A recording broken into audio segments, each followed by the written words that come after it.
I'll get started on this. How can semantic web tools and techniques help design new technologies of cooperation and help existing technologies of cooperation work more effectively? That's the question that ultimately I hope I will help to inspire some response to in your minds as developers. Before we get there, at some point I'm going to zero in on technologies of cooperation. I really want to take a much bigger picture look. And I think you've probably seen all of the examples I have to show you, but putting them all together and connecting the dots is, I think, valuable in order to frame what that question is that I presented to you. So I want to start by enlisting you in thinking about and helping spread a new story about how humans get things done. We all know the old story. The old story is what we learned in the schoolyard. It's what our parents teach us. It's, until fairly recently, what we learned from scientists. But over the past 10 years, I've been seeing the emergence of a new story. The old story, I think, starts with biology. Biology is a war in which only the fiercest competitors survive. Businesses are about defeating or destroying your competition. And politics is about your side winning at all costs. I don't know whether you remember this guy. It was a few years ago, but he was a Ukrainian politician who actually didn't look like this until the opposition poisoned him. But over the past decade, I've been seeing the outlines of a new narrative emerging.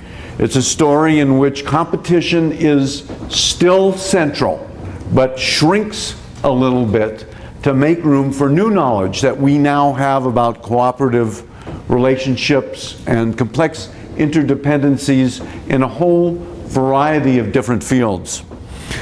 I tend to discover things by stumbling over them and then asking what it is they mean. And this started for me just almost exactly 10 years ago in Tokyo when I got out of the subway. I'm sure all of you who've been to Tokyo have had the experience that you get into the train at the airport, and then when you get out of the train, you are immersed in Tokyo. And in 2000, I watched something happening that was very strange for American eyes back then. It was not an unusual sight in much of the world, but not in the USA in 2000. And it was people walking down the street looking at their telephones. I really had not seen that before. Of course, Tokyo is full of all kinds of strange sights for American eyes, so I didn't really think twice about it. But it just happened that a couple of weeks later, I found myself the other side of the world in an entirely different culture. I was in Finland. People carry their mobile phones in their hands. In fact, the Finnish word for mobile phone is the diminutive of the word for hand. So it's as if you were saying, did you bring your little hand with you today? And I was sitting in an outdoor cafe, having a cup of coffee, and 3 teenagers came by, stopped to talk to 2 older adults right next to where I was. They were speaking Finnish, so I don't know what they were saying, but I couldn't help notice that one of the young people took a look at his screen of his mobile phone and smiled and showed the screen to his 2 peers who also smiled, but they didn't show it to these 2 older adults, whether it was the parents or teachers. I have no idea. And it seemed to me that something is happening here that's permeated this culture to the point where this is normal, but in America this just isn't happening. So I asked around, and really my first clue was that my friends in Japan and my friends in Finland used the same word when they described what I was talking about. They said, oh, the kids these days in particular, but increasingly everybody kind of flocks. We show up at the same fast food place or the same mall at the same time because, of course, they've been exchanging text messages. no mystery to Americans now, 1 trillion text messages sent worldwide every year.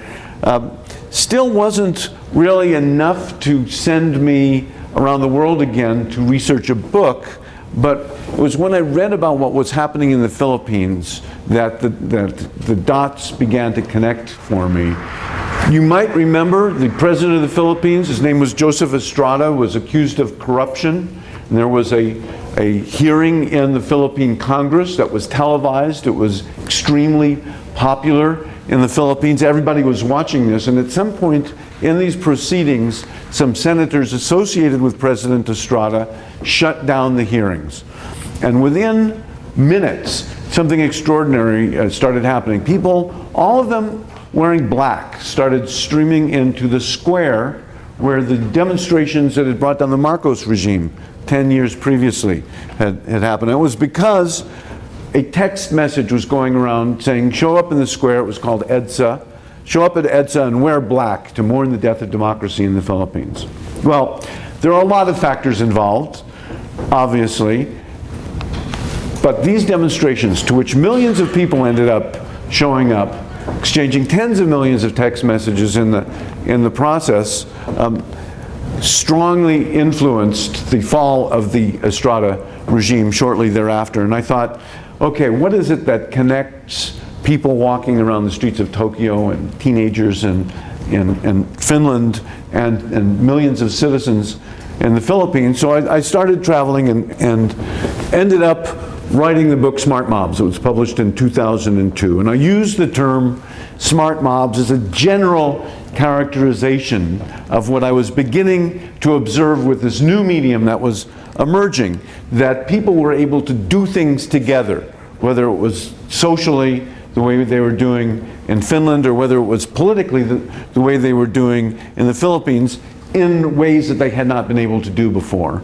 And I'm going to talk about a lot of new ways that people cooperate that I think are obviously very beneficial, but I chose the word mobs because not everything that people do together is beneficial or constructive, and people do dangerous and violent things together as well, and their ability to do so is amplified as well.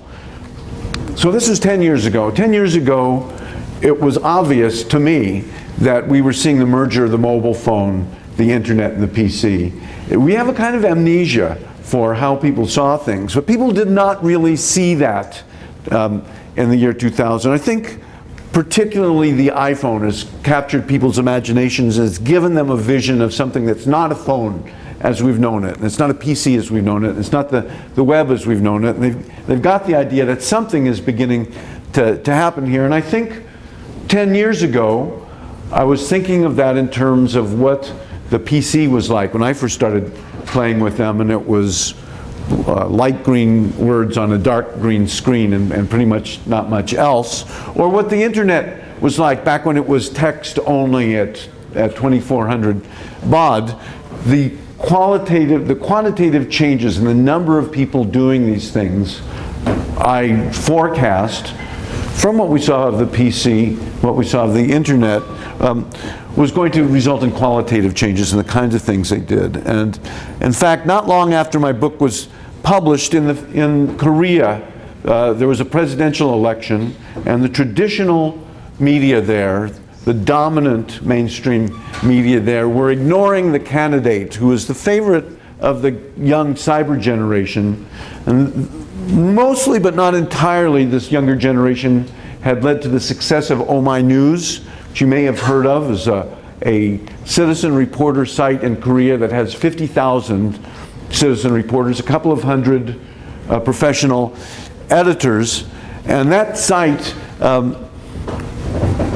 promoted a particular candidate who wasn't really the favorite of the mainstream media, wasn't getting much coverage, and in fact, on election day was losing in the exit polls. So they put a notice up on Oh My News saying, text your friends and tell them to show up at the polls. And in fact, they tipped that election, and President-elect Roh gave his first interview not to the mainstream media but to Oh My News. It's as if the President of the United States didn't talk to the New York Times or the Washington Post, but talked to the Huffington Post or the Drudge Report instead. A few months later, the Korean Congress tried to impeach President Roh. Oh My News called for street demonstrations, and that's what this picture is of. It's what happened that night. Again, I knew that something had happened in Spain when I got up in the morning, and there were a dozen copies of this picture in my email from people I had not previously known, but who had read the book, which was out by then, Smart Mobs, and who had recognized that what was happening in Madrid was a smart mob. You may remember there was a terrorist bombing in the railroad there, and the government claimed that it was the Basque separatists. And because this was 3 days before the presidential election, Spanish election laws forbade campaigning and large-scale political demonstrations. So people sent each other text messages again saying, show up in front of the government headquarters and tell them that we know that they are lying to us. And in fact, again, the front runner in that election lost, and a dark horse candidate won. Again, the election had been tipped by people coordinating their activities, getting out the vote, using primarily SMS, but also internet as well. The Orange Revolution in Ukraine also involved what were not then known as social media, but what are called social media today. And you may remember a few years ago there was a proposed immigration bill in the US Congress, and there were demonstrations in Los Angeles. 20,000 high school students walked out of their classes and joined those street demonstrations, organized almost entirely on MySpace. And I'm willing to bet that somewhere around none of those 20,000 high school students joined MySpace in order to organize politically. But they knew when a cause came up, when an event came up that was important to them, that they could summon their social networks very, very quickly. I was in Chile about 1.5 years ago, and they said, oh, well, we had a smart mob here. In Chile, the public school kids wear black and white uniforms, so they're called penguins. This is called the Penguin Revolution in Chile. Not only did they walk out of their classes, they chained the doors shut to the public schools in Chile, and they got tens of thousands of adults to join them in the streets. The Minister of Education resigned, and they started a national dialogue about funding education there that continues to this day. And those kids using Photolog, which is very popular in South America, MSN Messenger and YouTube, organized this themselves. Just a couple of weeks ago, I pulled this picture off the New York Times. The labor movement, the illegal but growing labor movement in China has largely been fueled by people using their phones to coordinate effective action. And of course, we've seen that in Iran, they shut down the SMS, and they slowed down the internet, and the central authorities succeeded in suppressing demonstrations. But I've been tracking this, and there are literally hundreds, if not thousands, of such events happening around the world, some involving street demonstrations, some involving elections, but definitely a new way of people organizing political action, and not always non-violently. This was Moldova, where people use Facebook and Twitter to organize, and as you can see from this picture, not a non-violent demonstration. I think we've been very fortunate, and I think I have an explanation for it. Almost all of these widespread demonstrations have been peaceful. And I think the explanation for it is these are not faceless crowds. People know the people who are immediately around them, because if you've ever been to a big street demonstration or event, you text your friends and you all coordinate and you end up connecting with each other. You may remember this picture. The first picture sent from a cell phone of an event of global news importance. This was the tube bombing in London on July 7th, 2005. And someone sent this picture from their phone to Flickr with a Creative Commons license on it, And so the BBC and CNN and everybody else picked it up almost immediately. This man is not the senator from Virginia, and the US Congress was dominated by Democrats, because at this moment he pointed at someone and made a racist remark, and that person put it up on YouTube that afternoon. That's George Allen.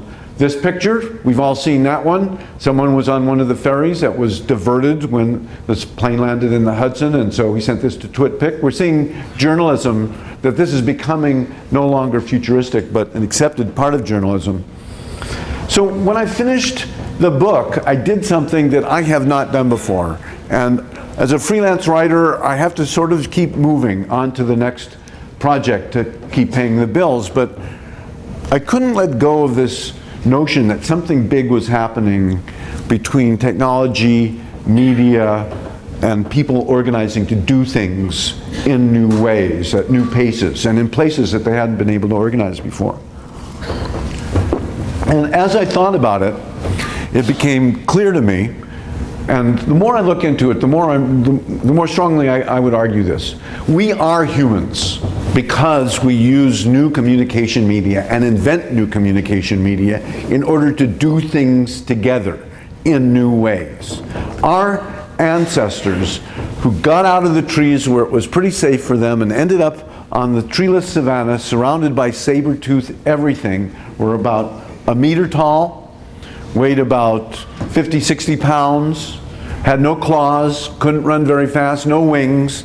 They were able to communicate, they were able to organize collective defense, they were able to organize collective food gathering. We know that from what physical evidence we have of their activities. A lot of factors went into the emergence of Homo sapiens, but clearly their ability to organize themselves using speech, their big communication breakthrough, was an important part of that. And in fact, for probably 10 times longer than civilization has existed, humans, exactly like us, dress them up and sit them down and you won't be able to tell the difference, wandered the earth in extended family groups as hunters and gatherers.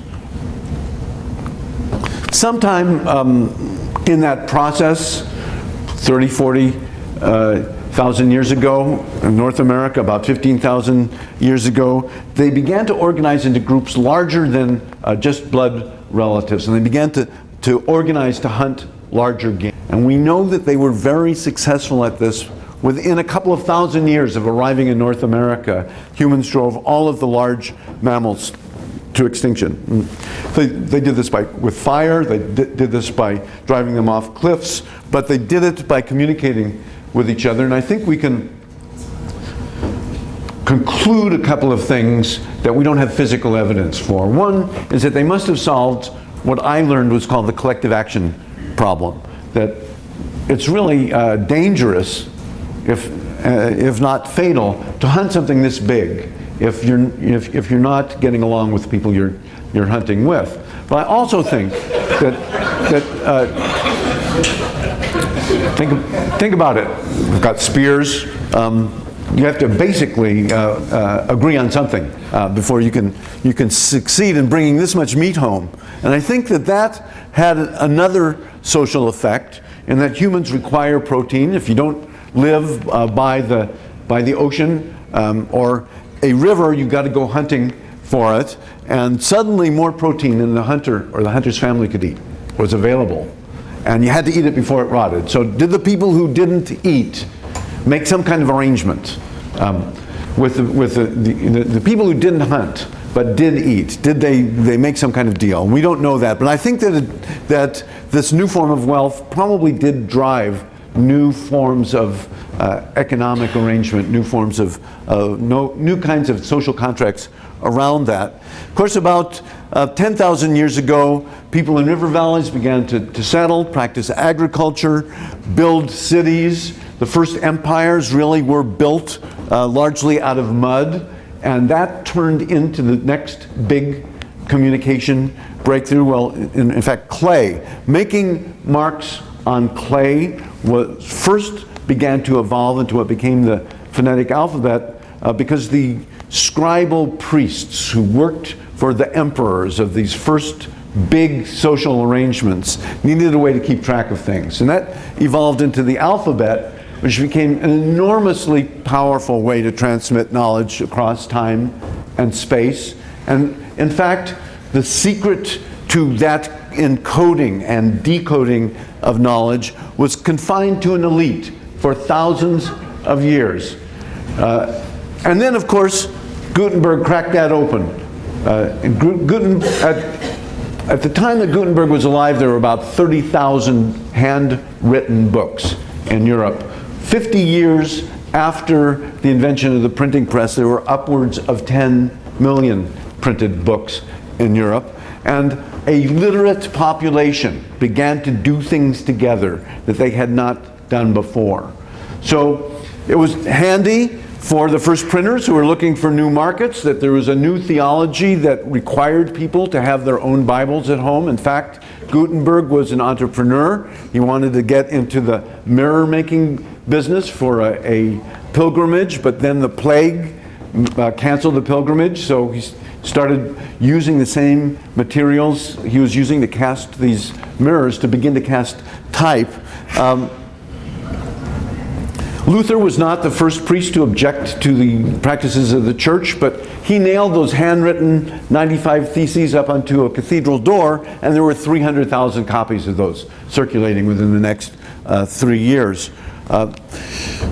In science, humans had really depended on geniuses coming along. You needed an Aristotle to apprehend the world in a new way. The real genius of Baconian science, that Newton, Bacon, Descartes, Galileo, all were involved in putting together at that time, was that you had a sufficiently large literate population, and a large enough number of people knew how to make observations and describe what they saw and do experiments and publish the results. Then people could build on little bits of knowledge to build larger bodies of knowledge. And of course, the revolutions of the 18th century that replaced monarchies with constitutions were very much literate revolutions. In the US, what became the United States, the revolution was organized by committees of correspondence. And after that war was won, the argument about what form of government to adopt took place really as letters to the editor. We know them as the Federalist Papers today. So the point I'm making here is not that the printing press invented democracy or science or the Protestant Reformation, but that the technology of the printing press made widespread access to a new medium available. And within a generation or two, enough people were literate that they began asking, what can we do that we weren't able to do before? Of course, new economic forms emerged. Markets are as old as the crossroads, and commerce is certainly more ancient than that. But capitalism as we know it really grew from a number of separate inventions that came together in the post-Gutenberg era, double entry bookkeeping, banking, the corporation, the insurance company. These all emerged in the wake of a literate population. I don't think we are finished with seeing people use new literacies to create new forms of economic production. Until fairly recently, Toyota was the #1 car maker in the world, largely because they treated their suppliers as a network instead of a market. We've seen large companies like IBM and HP adopt open source software, not out of altruism, but because they were beginning to recruit a large number of programmers who didn't work for them, who helped make their services more valuable. IBM went from being a product company to being a service company, went from 0% of its revenues coming from support services to its major source of revenue in a little more than 4 years. Eli Lilly, in the notoriously secretive and competitive pharmaceutical industry, created Innocentive, a marketplace for solutions to scientific problems. So you need to register for this market. But if you're a registered member of this market and you have a problem, you can put the problem up, and if someone thinks they can solve it, they give you enough clues that you make a deal. Money, it changes hands, patents emerge from this. Within a couple of weeks of setting up Innocentive, a pharmaceutical chemist who was stumped with a synthesis got a solution from a petroleum chemist in Kazakhstan. Of course, open source showed us that thousands of programmers working outside the organizational form of the firm as we know it, outside of strictly financial incentives as we know them, were able to create software that challenged Microsoft in both the operating system and the browser market. Google and Amazon have become extremely successful by doing things that other companies had not done before. Amazon's crown jewels, really, of course, is their e-commerce engine. They opened the API to that. Don't have to explain that to this crowd. And there are now hundreds of thousands of different ways to use their engine. And of course, there's somewhere upward of 500,000 people have an Amazon shop on their website, make a little money, and Amazon makes a lot more money.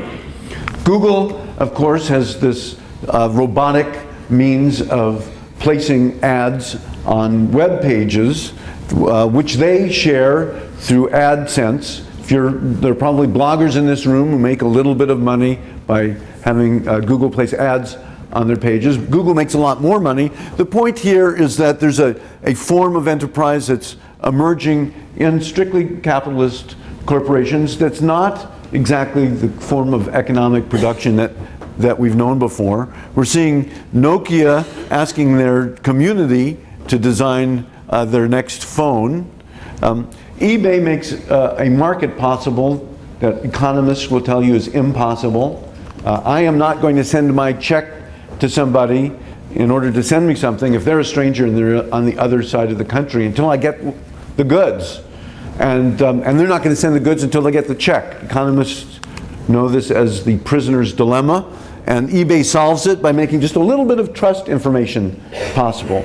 Just as in the post-Gutenberg days, people didn't have to bite coins to know they could trust their transaction, but they could actually give someone a piece of paper with a promise on it.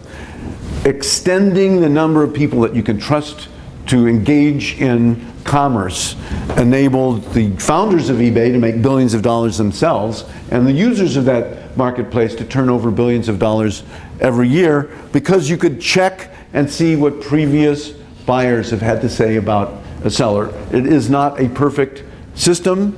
As Pierre Omidyar learned when he tried to apply this to philanthropy, it doesn't apply to everything, but it is an instance of economic cooperation on a scale that previous economists would not have said possible. Wikipedia, who would have thought 5 or 10 years ago that an encyclopedia with millions of entries in something like 200 languages would be created by volunteers? I don't know whether they are more civilized in New Zealand, or whether they have figured out a way to do this, but they actually got the citizens to help draft legislation about how the police force behaves, Police Act, there through an open wiki. Design students around the world respond to requests from people in developing countries for things that require design expertise. So cholera epidemics kill people by dehydration. Hydration units are expensive and can spread disease. They're intravenous. So some students came up with a hydration unit that costs pennies instead of dollars, and it's simple enough to teach illiterates to use. This was an experiment called ThinkCycle. Anybody here belong to SETI at home? Okay, so we've got a couple of people. Crowd is geeky enough that there are at least a couple of people in this. It's been extraordinarily successful. SETI stands for Search for Extraterrestrial Intelligence. Great big radio telescope in Puerto Rico sucks down signals from outer space, digitizes them, and then uses computers to look for patterns. It's computationally intensive. American taxpayers are not going to pay for it, but if you download a screensaver from SETI at home, when you're computer goes to sleep, it wakes up, downloads some of this data, runs a computer recognition algorithm on it, pattern recognition algorithm, sends the results back. An extraordinary amount of trust actually involved, in millions of people downloading this software that executes on their machines. They, as far as I know, they haven't found messages from little purple people, but for a while they were ahead of IBM and Fujitsu and everybody else. They had the most powerful supercomputer in the world, had 30 teraflops of computing power, strictly from people who were volunteering their PCs when they weren't using them. It's not just looking for life in outer space. If you're trying to create a new cancer medication, you're trying to understand how the immune system works, you need to be able to understand how protein molecules fold in three-dimensional space. The number of ways that protein molecules can legitimately configure themselves is larger than the number of atoms in the universe, so again, computationally intractable, but you can go to folding at home, folding.stanford.edu, and contribute your computing power to that effort. There's Fight AIDS at home. People at distributed.net have cracked some of the RSA challenges for cryptography. I think the question there is, when most of the people on Earth are walking around with supercomputers in their pockets, linked at speeds much greater than what we consider to be broadband today, what forms of computation will they be able to do that we can't think of doing today? After the tsunami in Asia, within hours, the Asian Tsunami blog, based in Mumbai, began putting together volunteers, people who had money, people who had 10,000 nails on a dock in Seattle, people who were trying to build shelters in Indonesia. Emergent collective response is what emergency providers call the fact that when there's an emergency, people show up on the scene and start putting out fires and administering first aid. Now we were seeing it on a global scale within minutes of that disaster. After Katrina, the Katrina People Finder scraped Craigslist, Usenet, and a bunch of other sources where people were looking for their relatives having been separated and put it together on a wiki. They had a problem.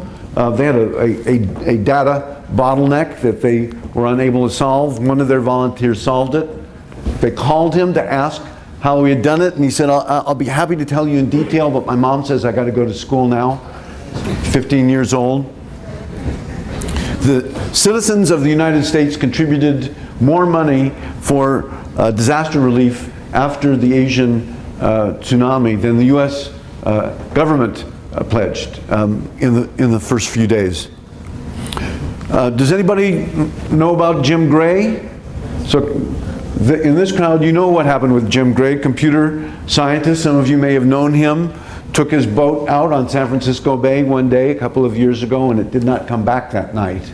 So his friends were in the computer science community, and friends at Microsoft, at Google, at NASA, at Amazon, collected satellite images of that area from that day, cut them up into 500,000 micro images, and 12,000 volunteers looked through those images. They never found Jim Gray, but isn't it interesting how quickly they put together something of that scale, just using the tools that were available to them.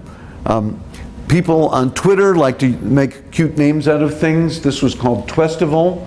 In one day, tens of thousands of people contributed $250,000 to clean water projects for more than 50 villages. So I think you can see, as I said, I'm trying to connect a lot of dots here. Some of these are in the for-profit world, some of them are entrepreneurial, some of them are corporate, some of them are in the non-profit world, like Creative Commons or Midyard Network or Wikipedia. And I think that they've succeeded because they've created what Tim O'Reilly calls platforms for participation, that enable people acting in their self-interest to add their efforts together. In fact, to multiply their efforts.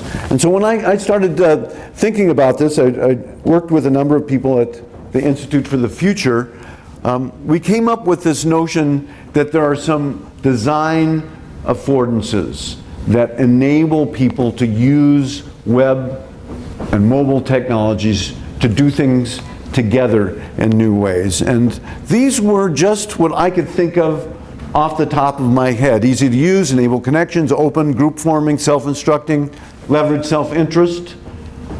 I want to emphasize this last one here because a lot of what I'm saying sounds like altruism, but I'm quite sure that nobody thinks I'm going to be improving Google's stock price today when they put a link on their blog. They're just trying to direct their readers to the best resource they can find. Google takes advantage of this with a PageRank algorithm, aggregates all of those decisions, gives away search. I don't think we appreciate what a magical thing free search is. And then of course, the scarce commodity is our attention. They sell our attention to advertising, and they're not doing too badly at that.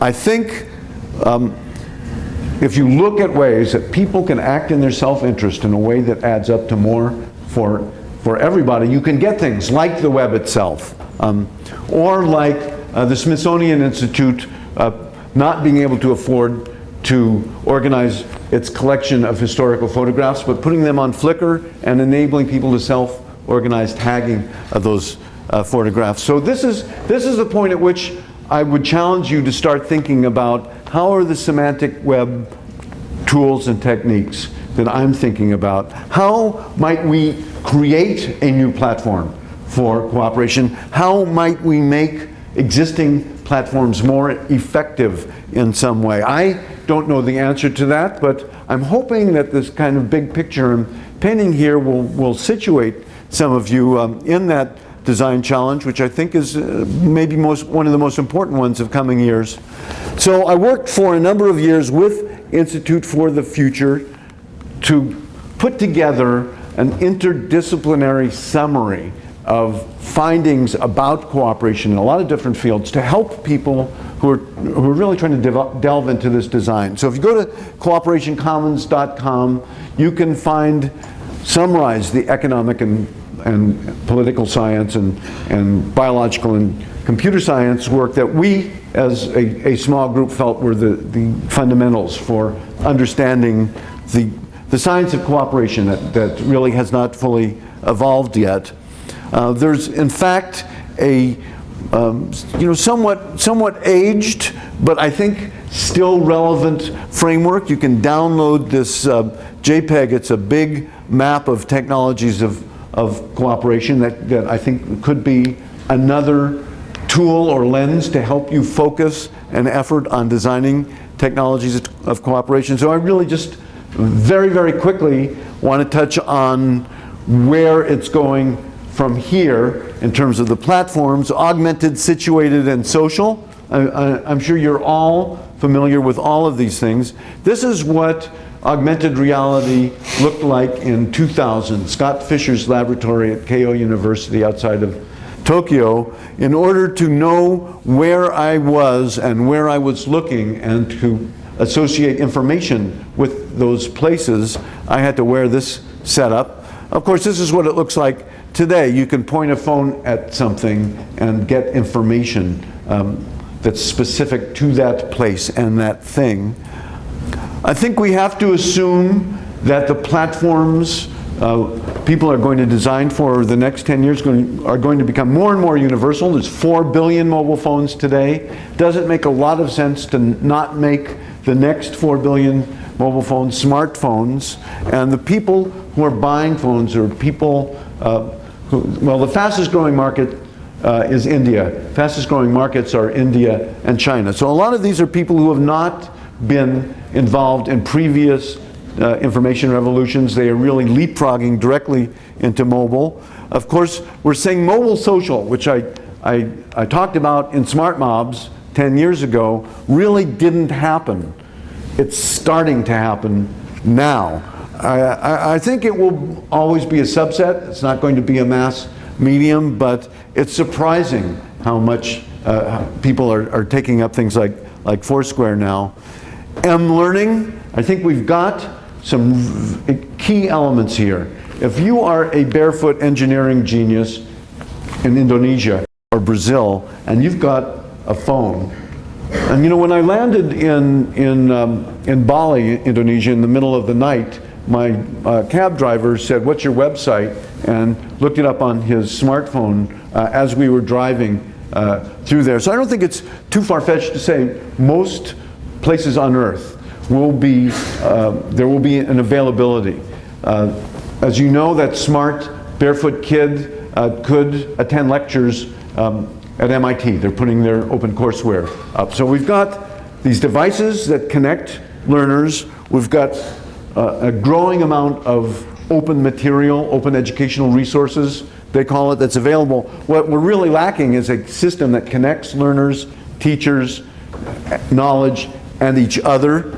mHealth, this is what it looks like today. It's a pretty sophisticated imaging device connected to a mobile phone for places that don't have sophisticated imaging devices. This uses a little wand and turns a mobile phone into an ultrasound device. These are things today. And I think, again, if we are looking to where all of this is going, these technologies of cooperation are going in the future, we have to look not only at the trajectories of the technological platforms. We have to look at the literacies as well. So I've got more on my video blog. I'm active on Twitter. I thank you for your attention. And if you've got any questions, if we've got a couple of minutes, I'd be happy to deal with that.